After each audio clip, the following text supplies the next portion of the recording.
Eu conheço uma galera que parece, não dá pra afirmar, mas parece que o cara se sente libertado pela certeza. E eu acho que é exatamente o contrário, cara. Quanto mais certezas eu tenho, e não são, na verdade, acho que quase nenhuma, eu me sinto muito mais livre quando eu não tenho certeza.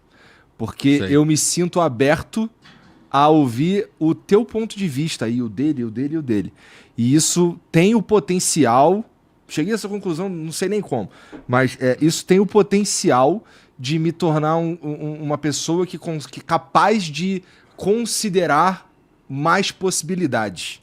Porque ter uma certeza sobre qualquer coisa, e aqui eu posso incluir até a fé religiosa, é, não consigo me sentir mais livre, sabe? Pelo contrário, eu me sinto mais preso, porque, vamos lá, a partir daquele momento que eu tenho certeza de alguma coisa, eu vou lutar para defendê-la até o fim e tudo que vem, que é contrário, o que foge um pouco, já não serve para mim. Então, eu não acho essa posição muito inteligente do ponto de vista da evolução do raciocínio mesmo, humano, É, sabe? porque você não consegue experimentar, né? Cara, Experimentar, eu digo, a ação de uma ideia na sua cabeça. a possibilidade de que talvez aquilo ali não seja verdade. Ó, de vez em quando vem uns religiosos aqui, pastores, ou sei Ah, lá. é? Vem uns caras aqui. E aí sempre rola uma parada que não é tão na cara, talvez não seja nem a intenção deles, mas eu me sinto meio numa posição de, putz, cara, eu acho que esse cara tá tentando me converter.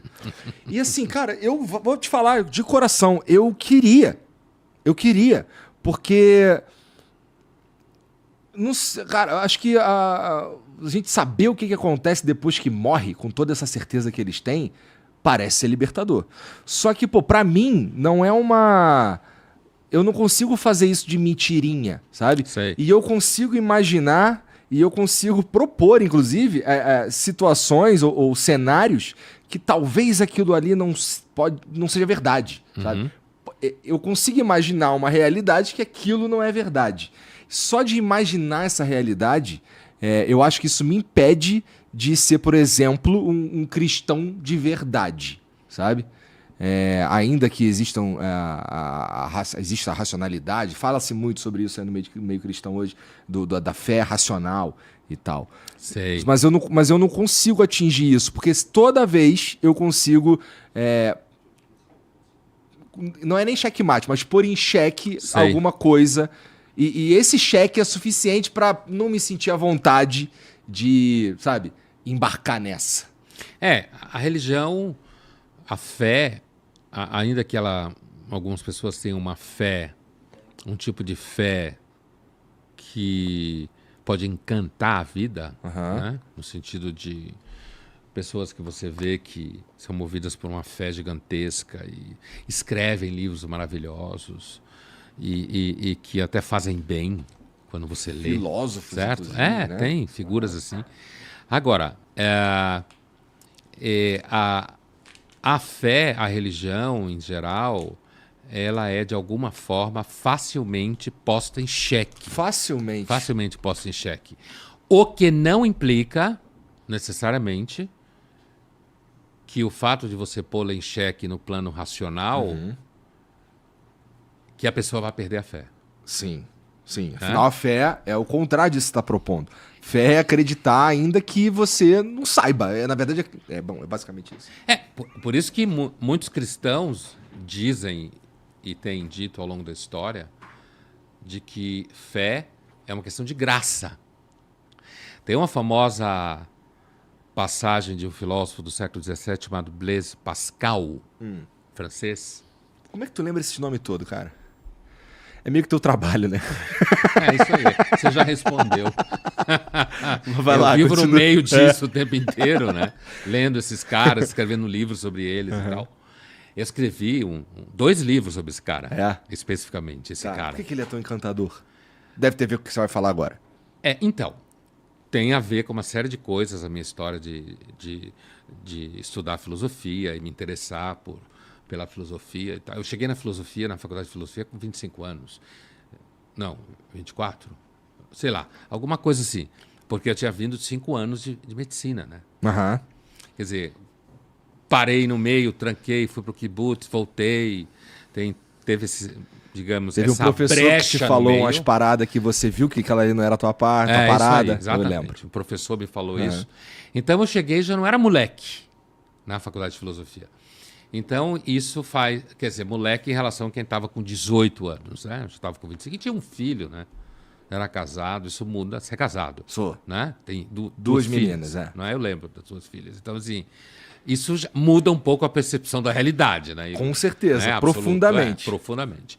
Então, assim, mas esse cara que era matemático também, teólogo, ele tem um famoso, ele escreve em fragmentos, né? Ninguém sabe se ele cortava, enfim, outra história. Mas chegou até nós fragmentos.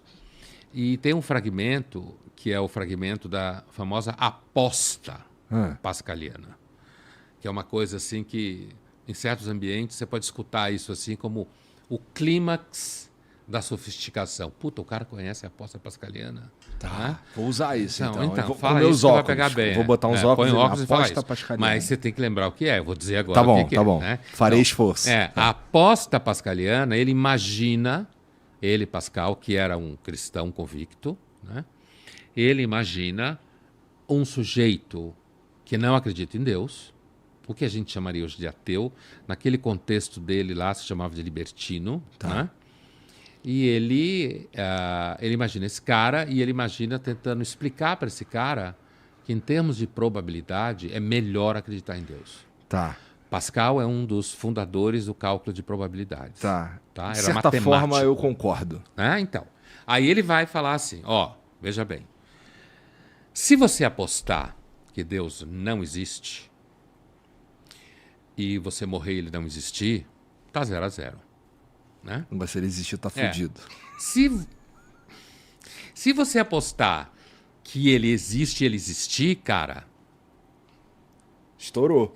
Investimento eterno na felicidade, seja lá o que for. Agora, se você apostar que ele não existe e ele existir, você se fudeu. Total. Né? Porque você vai chegar Porque lá... aí existe inferno, existe essa porra aí toda, ele vai dizer, fudeu. eu estava aqui, você não acreditou, agora é tipo assim, você não quis investir seus aninhos de vida na Terra, na minha existência, agora você vai pagar a eternidade por isso. É um péssimo investimento o ateísmo, desse ponto de vista. E essa é a aposta pascaliana. É melhor apostar na existência de Deus. Só que ele lá... É interessante isso, porque esse conceito aí, essa linha, esse pensar aí, um idiota consegue chegar nessa conclusão também. Então. Eu sei por quê, porque a gente já discutiu isso aqui antes. Olha aí. Então, o Pascal ele era um matemático, filósofo, teólogo, criou uma máquina que é ancestral da máquina de calcular, do computador, porque o pai era coletor de impostos, para ajudar o pai na coleta de impostos. Mas a conversa que ele está imaginando com esse cara, normalmente se para nesse momento, em que ele diz que ele dá um tipo de checkmate. Do ponto de vista de probabilidade, se você investir na existência de Deus e ele não existir, você morreu e acabou. Né? Agora, o contrário é uma perda que você vai ter que realizar muito alta. Então, do ponto de vista da lógica de probabilidades, é melhor você viver como se Deus existisse. Né?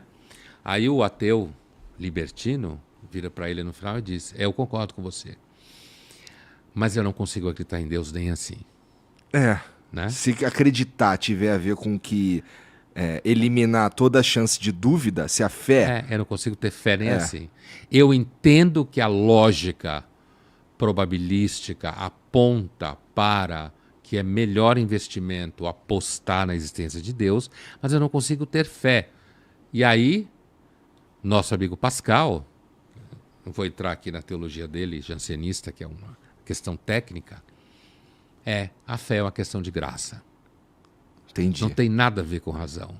Não tem nada a ver com eu calcular qual é o melhor resultado, não sei o quê. Algumas pessoas têm, outras não têm. Entendeu?